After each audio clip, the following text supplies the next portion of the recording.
একটি অত্যন্ত অবাধ সুষ্ঠু নিরপেক্ষ নির্বাচন জনগণকে উপহার দেওয়া, তখন মোস্তফা আমির ফয়সালকে অত্যন্ত প্রয়োজন। মোস্তফা আমির ফয়সালকে অত্যন্ত প্রয়োজন। মোস্তফা আমির ফয়সালকে অত্যন্ত প্রয়োজন।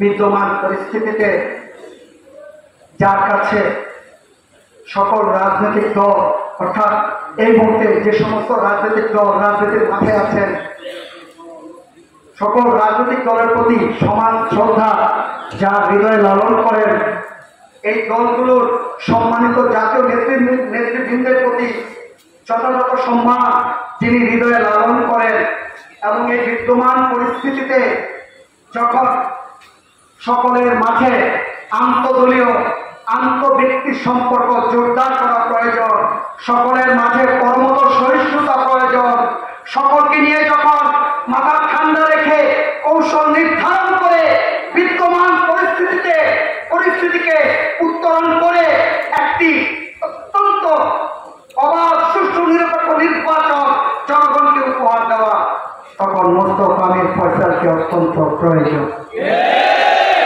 মোস্তফা আমির ফয়সালকে অত্যন্ত প্রয়োজন। মোস্তফা আমির ফয়সালকে অত্যন্ত প্রয়োজন। এই আহ্বান রেখে জুলাই শহীদদের প্রতি যথাযথ শ্রদ্ধা সম্মান এবং দুফোঁটা চোখের পানি রেখে মঞ্চে উপবিষ্ট শহীদ ফারহান খায়েদের পিতা আলাদ শহীদুল ইসলাম ভূঁইয়া জাতীয় পার্টির মাননীয় ভাইস চেয়ারম্যান, তার প্রতি শ্রদ্ধা রেখে শহীদ জাকারিয়া হত্যার জুয়েলের পিতা, আমাদের অত্যন্ত শ্রদ্ধেয় মৎস্যজীবী ফ্রন্টের নেতা, তার প্রতি শ্রদ্ধা রেখে শহীদ জুয়েলের ভাই জহিরুলের প্রতি আমার সম্মান এবং স্নেহ রেখে জাতীয় নেতৃবৃন্দের প্রতি আবার কৃতজ্ঞতা রেখে আমার বক্তব্য এখানে শেষ করছি। আপনারা সবাই ভালো থাকবেন।